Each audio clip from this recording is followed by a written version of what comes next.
Okay, here we go. A long time ago, I was a fairly young teenage boy, and when I did drive my up and down the road, I didn't have a driver's license. My friend had a yellow SS Chevy Impala that he drove. It was his first car. Now he told me later, he said it was the sorriest car he ever had. But anyway, this is the car he drove. And on the dash, it had a vacuum gauge. It was in '65. This is '65. Kind of looked just like that. And I was noticing that, I asked him one day, I said, what is this gauge here that you got on the dash? He goes, I don't know, it moves around all the time, I don't know what it's for. And so I went and told my dad, I says, what is this vacuum gauge good for on the dash of a car? He said, that's what you look at while you're having a wreck. If you're looking at it, you're not paying attention to the road, that's the point. You know, he said the best thing you can do is just glance at your dash and watch the road the rest of the time instead of getting caught up looking at something on your dash, you know, kind of like texting nowadays, you know. But anyway, he was thinking that you needed to be paying attention to what's out there on the road and not just feel like everything would be all right. But on the, how many of you guys have ever seen, have you driven a car with a vacuum gauge on it? And what that does, it helps you get better fuel economy if you keep that vacuum gauge in the green. What it amounts to. You want to keep your vacuum as high as you can. You know, of course, sometimes you're going to have to load it. Now, on some of the Plymouths and stuff, have you ever seen any of these old Plymouth cars that had the turn signal indicators on top of the fenders out there? Okay, some of those would have a vacuum transducer connected to it, so when you got into the throttle too much, that light would come on one fender. And that would tell you you're too deep in the throttle, you need to let off and, you know, get a little better gas mileage. So, you know, you're trying to keep that light off is what you're doing, you know. And so it's trying to make you, and I'll tell you something else that's funny, when it came to gas mileage, I don't know if you've ever seen them funny little things that they snap around a computer cable to keep interference that way, you know. I got one of those things, a little, real official looking thing, but it's, on the inside it's got this, almost look like a magnet, ceramic magnet in there. And I went out there to this, you know, and I'd take some of these people and put it around their fuel line. It ain't doing nothing, right? And I'd say, now I'm gonna try this out. I mean, I got an idea this is probably gonna work really well. I'm gonna snap this around your fuel line. I want you to tell me how your gas mileage is at the end of the week. And they come back and they say, man, that thing really helped my gas mileage. He said, I'm getting about 3 or 4 more miles to the gallon, you know, what is it? I mean, well, what it amounts to, it's got a placebo effect, because if they know they're checking their gas mileage, they're not driving as hard. And I used to see people, when we check gas mileage, we had this bottle we'd hang on the glass and fill it up with, open some valves, fill the bottle up and drive 1/10 of a gallon of gas out and multiply the odometer reading by 10, you know what miles to the gallon it's capable of getting.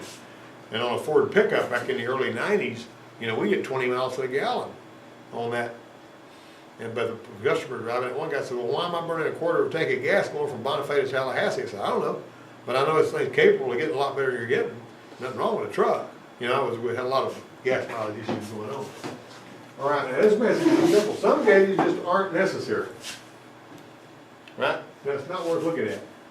But I decided in the mid-'80s it might be good for manufacturers to put a fuel pressure gauge on there. Man, that would solve a lot of problems. Because if you were losing power and you see your fuel pressure was going down, maybe you'd be looking at a fuel filter, you know, fuel pump issue or something like that. It'd help pinpoint some of the intermittent stall no start problem we weren't able to duplicate after it came in on the hook.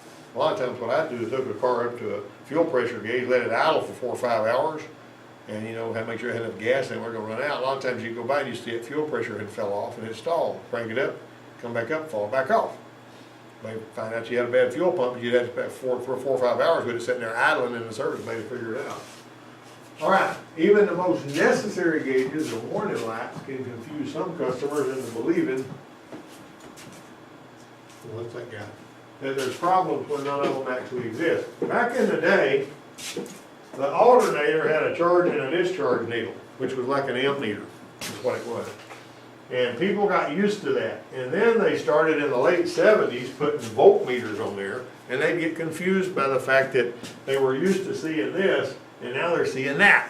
We had people coming in complaining about, hey, you know, they're trying to figure out what the difference was, because most people didn't know the difference between amps and volts, and the gauges didn't perform exactly the same way.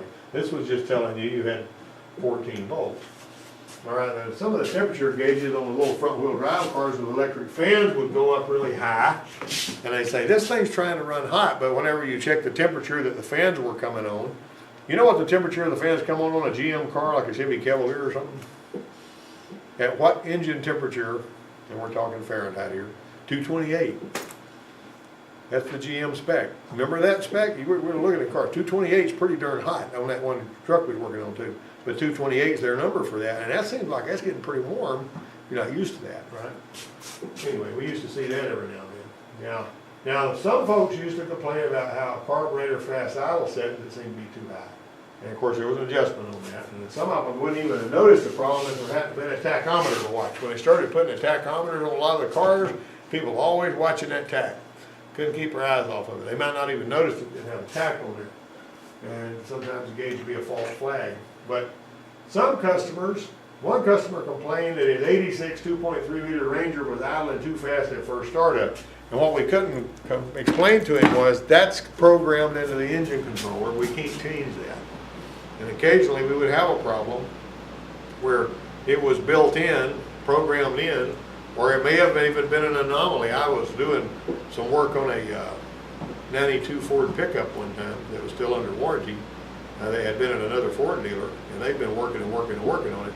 And that guy says, when I'm driving down the road, it feels like all of a sudden somebody ran into the back of the truck. And I was thinking, goodness gracious, what in the world is that going to be? So I got on the thing, drove down the road, and I noticed when I was coming over a hill and cracking out of it a little bit, coming out of the throttle a little bit, it would literally feel like somebody ran in the back of the truck. Boom! What in the world was that? Make you think it was, almost feel like a transmission problem or something. And so I put the portable vehicle analyzer on it, part of the SBDS unit, the big old thing you hook up between the engine controller and the harness, and you tell it what you want it to be watching for. And I found out that it was going into lean cruise mode, which when you're driving down the road, they go into lean cruise mode to help with the gas mileage. And also, it would every now and then jump out of lean cruise mode to make sure everything was okay. And if it happened to be doing EGR just the right way when that happened, it would make a big boom noise and just jerk a crick in your neck. And you look in your rearview mirror and nobody else around. So I came back, uploaded that file. This was on dial-up. You can imagine how long that took. To the Ford people up there in Dearborn. And the guy called me back after I uploaded it, and he says, "You'll never fix that." I said, "Really? What do you mean you'll never fix it?" He said, "There's some trucks out there doing it, but there's not enough of them doing it to put out a TSB or a recall. And you have to know exactly how to drive it to make it do it. Every now and then somebody's driving habits just happens to fall in there." There was another one, a Crown Vicky I was driving. It was a 05 model. No, not 05, 95 model. And it had EDIS on it. And that guy says, whenever I'm going, there's one hill up there, he goes up like 45 miles an hour over an Ozark, and it would go doom, doom, like that. And all those plugs and wires had already been replaced and all that. And so I called him, the hotline up there, and this guy wasn't really talking straight with me, I could tell, because I talked to a lot of those guys.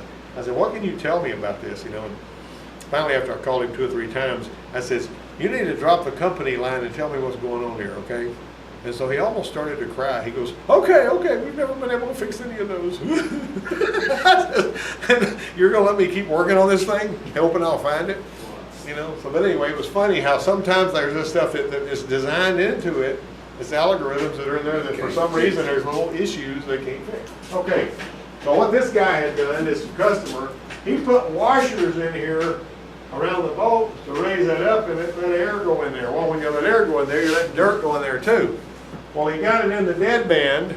If it's in the band where the engine controller's wanting to see it, it's not going to fool with the idle air control. And the idle air control, the adaptive learning, just goes to sleep on it. You got it? And so I was telling him, he said, well, he was all full of himself because he felt like he kind of found a fix for something that he didn't like it idling up so fast when it's cold, which didn't hurt that kind of thing, but it's personal preference. Anyway, he made that modification and was all smug about it and all that. But a dead band is what they call that. If you get it in a place where the engine controller wants it to idle, it won't even use the idle air control anymore for that. All right, wake up, Tim. For years, automakers used vacuum or electric throttle kickers. Now this thing right here is a Dashpot. You ever see something like that on the side of a carburetor? Whenever you give it the gas, and that thing extends really slowly. And then when you let off the gas, it goes back slowly. And if you let the throttle plate slap shut too quick, it stalls the engine. You know what I mean? So basically you're wanting the throttle, you wanted to give it time for the idle circuits to come in, but fuel injected engines have the same problem. You let it come back to idle too soon, it'll cut off. So this Dashpot function is what you got to have. There's some really delicate adjustments you got to make, a certain amount of spacing between that and all that. So anyway, so in the early days of GM's computer command and control, most GM vehicles have one of these bad boys on the side of the carburetor. Ford had a similar one that was, had the shape different, but did the same job. And one of the jobs it had was the Dashpot function. It would hold the idle speed up till the throttle was released, and then it would let it come back down. So that was programmed in the computer. Come back, it'll let it down slowly. It's important that you know that they do this. Now, one of these is working right. It finds the proper idle speed as AC or power steering loads come and go. Now, General Motors also had an idle load compensator, which was a big vacuum diaphragm that when there was no vacuum going to it, it would extend. And if you had more of a load, you're going to have lower vacuum and it's going to extend a little bit. Like if, for example, your AC, your power steering or something like that, loaded the engine too heavy at idle, then that idle load compensator would go out and keep the idle speed up where it ought to be. There's all this stuff that they're worried about idle, really. Maintain engine idle speed during load change, which is a necessary function. And electronic fuel injection became the order of the day. Most vehicles by the late 80s and the TVI and EFI systems use a system like this. The throttle plate's here, airflow's coming in here, this stepper motor opens that up, goes around. And whenever you got air going around the throttle plate, even if you make a big vacuum leak, you're going to hear it idling faster, right? This is a metered air leak, though, so if you got a mass airflow sensor, it's actually going through there on the way. As you know, if you're looking at fuel trim numbers and they're pretty well balanced and you take the oil filler cap off while it's running, the fuel trim numbers will start to go out of balance because you took the oil filler cap off, because the PCV system is pulling unmetered air then through the oil filler cap off. All right. So if somebody got a bad seal on the oil filler cap, it can make the fuel trims be skewed, right? Or if somebody puts the wrong PCV valve on there so it's pulling too much air that way, it can do that. Anyway, bypassing the throttle plate. Now there's the idle air control valve right here. You can see one on this engine over here, right there. All right, so it uses a 2-wire IAC valve, and the PCM applies, it increases the current to pull a little poppet against the spring, and then lets the air bypass the throttle plate the same way. Now I'm going somewhere with this, so don't get bored. See these right here, these Asian pan, a lot of them have hot wax elements in them, hot wax pellets. So when they run hot water through the darn thing, it's also got an electrical part of it. And so I don't know why they go to the trouble to do that. This thing right here, if you have to buy one, like Dr. Rydell had to have one for his, that little red car, that Miata that he had, and it was like $500. Well, one of these idle air controls, like what I was pointing out earlier, like $50. You know what I'm saying? But to do the same job, they have a $500 part, and those things fail. I mean, I've had to replace them more than a few times. That's the one off Toyota there, I believe. But the long and the short of it is, that one doesn't have hot water going through, but it's kind of expensive. And that one's pretty solid there, but I'll give it trouble. Now, adaptive learning strategies got a whole new dimension. Feed the GM control idle speed, no touch starting. No touch starting means you don't have to touch the gas. Like on the days when you had a carburetor, you had to wet the manifold, you just crank it up. People are confused by that if they feel like they have to do something with the gas. The people that got used to doing stuff with the gas wanted to pat the gas on a fuel injection car, wasn't necessary. All of this stuff was adaptive learning tables. Now this is just a sort of a two-dimensional adaptive learning table, but in the real world, if you could draw a picture of it, it was like multi-dimensions. It goes off in every direction, they got different. And each one of these little places here is called a cell. And some of the cells, and I mentioned this the other day when he was talking about that, they got the cells where there's no canister purge going on. The cells where there's no canister purge going on, you're wanting to get it in, it'll tell you sometimes which cell you're in. It's like it has to play a certain card for certain prevailing circumstances. And if you're looking at something that's got to do with fuel trim or something, you want a purge-free cell. You want a cell where it's not purging the canister, because you don't want an unknown amount of gasoline vapor going in there skewing things one way or another. The strategy thing. Idle air control actuation changes with age, throttle body clogging, vacuum leaks. You ever seen drove a vehicle when you put your foot on the throttle and you go to give it the gas, it sticks for a second and it pops free? That's fairly common even on the electronic throttle body. If they stick to the point where the engine controller has trouble getting it to break loose and it breaks it loose, you give it the gas and it don't do it, and then it takes off with you. Or the one that when you lay your foot on it feels like a brick, that's a throttle body cleaning thing. And once again, if you have to clean a throttle body that's electronic, have somebody open it with the gas pedal, don't open it with your fingers because you can mess up a throttle body like that if it's an electronic throttle body. If it's just got a cable, you can open it with, you know, your hand and clean it out with the toothbrush and the, you know, the throttle body cleaner or whatever. All right, now, one of the inputs utilized by Ford PCMs for this Dashpot function is the vehicle speed input. As long as the vehicle's rolling, even if the throttle's been released, the idle speed is deliberately decreased at a controlled rate to prevent potential engine stalls, presumably. This is what it looks like on the scan tool, part throttle. You see that? TP mode. That is an important TID. Does it think that I've got my foot on the gas and I've got it off of idle? This is what you call off idle, part throttle, whatever. I think GM calls it off idle. And there your throttle position voltage, see that's 0.94. Throttle position voltage on a Ford, I like to see about a volt. On the GMs, it was always about a half a volt. But one way or another, with the vehicle speed going 16 miles an hour, you know, when you're reading the part throttle here, I have actually seen them where the vehicle speed sensor would foul up and cause the idle speed to be higher than it should be. That's a long time ago on a Thunderbird I saw that. 70% idle air control. That's a kind of a fast idle, right? Look at the RPM. See that? Now, part throttle, and you could, the engine, as far as the engine controller can tell right here, you've got your foot on the gas. Because it's seeing part throttle, it's seeing 16 miles an hour. And see, it's going to do stuff with the idle air control. 3,269 RPM. Huh? Yeah, 3,200 RPM up there.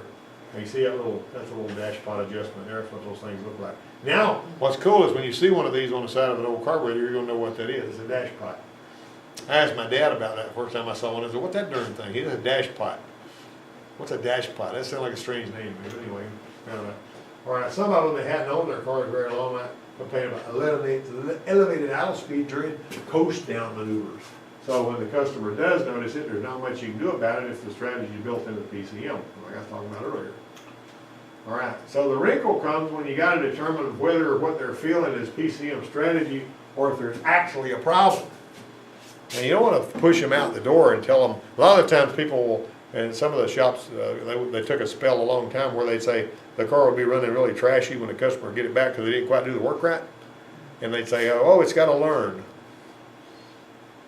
Well, it is an adaptive learning cycle. And I tell you what, if you hadn't run into this, you might. Let's say you got a Dodge truck, like a 99, 2000, 2002, whatever, and you change the battery. Well, it has slowly learned to idle faster while the throttle body sludge was building up. It's learned to use more idle air control. You take the battery out and you leave it out long enough to where it forgets all that hogwash, put another battery in there, now it won't idle. Crank it up, it goes dead. Crank it up, it goes dead. Crank it up, it goes dead. Well, you can take the throttle body and wash it out really good, and then you don't typically have that problem. But if you don't, so a lot of times somebody will put a battery in there and just keep driving it around, it'll learn to idle. And that's kind of what that's talking about. But if it's like it's supposed to be, does a brand new car have to learn before it idles really smooth? Not usually, you know, because there are things like it. Idle air control, 33%. See, that's a little lower than before. TP, closed throttle. See that CT? Closed throttle means it is completely off. Now, when you switch on the key, the engine controller looks at that throttle position sensor voltage, and it finds out what the closed throttle voltage is. And that's its baseline. That's the benchmark for closed throttle for that drive cycle.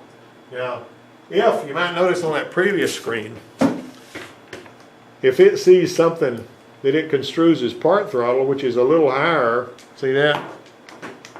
See, it started out there and it's seeing 0.94. This one here is sitting still, 700 some RPM, that's normal, 33. All right. Reads and stores closed throttle angle in the RAM at key on and uses a reading to determine when the throttle's at off idle. This is important for this story, I'm going to tell you. Vehicle in question, 98 2000 Ranger, manual transmission, 2.5 liter engine. They might have a high idle, 3000 RPM sometimes. This one was doing that. With the clutch depressed, it doesn't settle down until they coasted to a stop. And if that's something they've only recently noticed, we got to address it. And this one of them engines right here. All right. So what we did was we wound up with a part throttle issue right here, and that one's not quite as bad. It's at 978. TP sensor's .94. This .94 was making the engine controller feel like, well, it's higher than .87, so he must have his foot on the gas a little bit. And so I'm going to keep this up there. All right, now this is what it would look like when you came to a complete stop, basically. All right, pull the PCM in the thing and the driver's still holding it off throttle. Now, you fiddle with the TP sensor wires while you're watching this, and you see it change when you're not moving the throttle, you got a problem right in here. Got that? All right.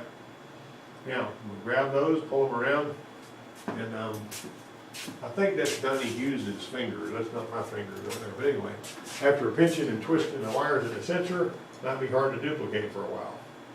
So what do you do about that? If you do something and you fix it and you don't know what to do to keep it fixed, then they're going to come back. Now, have you ever took any vehicle in to get it worked on and then it had to go back? Like if a radiator hose was left loose or something like that? You ever had that problem? All right. Because of the poor connection is not usually visible, you take the wires out of there. You got to remember you keep them in the right order, right? This is the signal. This is the ground wire, the signal return, and that's the reference voltage. You got to put those in the same cavity. So make a mark on that connector or something when you take them out of there, and know how to take them out. It's not that difficult. You get a little, you know, a little stainless steel part of a wiper blade I like to save. You grind that thing down. You can make all kinds of little terminal tools out of that and take them out. All right, we got this right here. See a little crimp? They look just fine, don't they? I don't see anything wrong with those. But a little bit of oxidation is all it takes. Just a little bit of oxidation. Who's calling me? Lurleen B. Wallace. Why are they calling me? All right, let me see what they want. It looks like the head shed. Hey, who's calling me? This is Richard. Hey, Deborah. No, I'm in my class in here at Op. Well, until 11, yeah.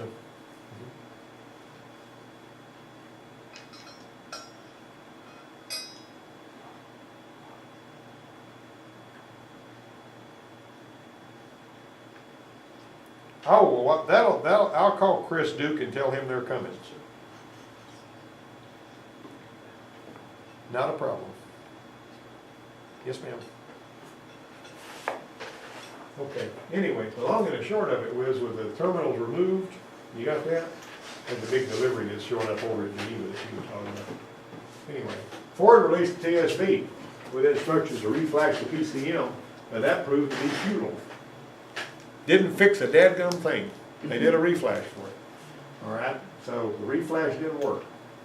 All right, later Ford TSV was released, outlines a procedure for replacing the TP sensor pigtail. That's a good fix, but it ain't really necessary. A lot of times you'll have these little, you ever seen them wet connectors and all that kind of thing? Now, if you got one that's got to, you know, suck it down with a torch, it ain't too bad, but, you know, got a heat shrink on it. What you can do is oxidation is voltage drop. That's not going to be a problem wherever you're driving a motor or something, unless it's enough of a current where it cooks the wire. But this particular one, what you do is you solder them darn things. You solder them. Now you notice I've got the terminal standing up when I solder it. Now don't be the dummy and have the terminal hanging down, because solder will run up in there and you'll never get that thing to plug back in again. But if you solder those crimps, and I've done it on mass airflow sensors and fixed stuff that nobody can fix. Sometimes on the older engine controllers, I would unplug the engine controller, pull a little wedge out of the engine controller connector, and tweak all of them terminals and make them tighter on the pins, and I fix stuff like that. So long and short of it, a little bitty signal that's going through these things can get deflected by a little bit of oxidation. That is permanent repair in every vehicle we've seen with that problem when you solder those, so that there's not, you're dependent on that pinched wire to hold good. It's a sealed connector too, so there's not any moisture in there, and those are a good color. When you go ahead and solder them things, put them back in, takes care of the whole problem. Always consider that. A lot of times the stuff that you think is the least significant or that's not going to fix nothing, what does it cost to take them out of there and solder them and put them back in? And if you fixed it and it's on its way, then everybody's happy. That's the end of that story. Did everybody kind of turn into a skeleton? What? You got to understand that dashpot function, guys. You know, whenever somebody's coming to a stop, it's going to be holding the idle up until they come to a stop. And if for some reason it ain't doing that, hey, it idles high sometimes. You don't want to be throwing parts at it. You basically want to look at your scan tool data, interpret it, decide what needs to be done, and that's something that you can do if you're serious about what you're doing. All right, I got to turn that off. And I got to call Chris Duke. Next time, for us to go to lunch.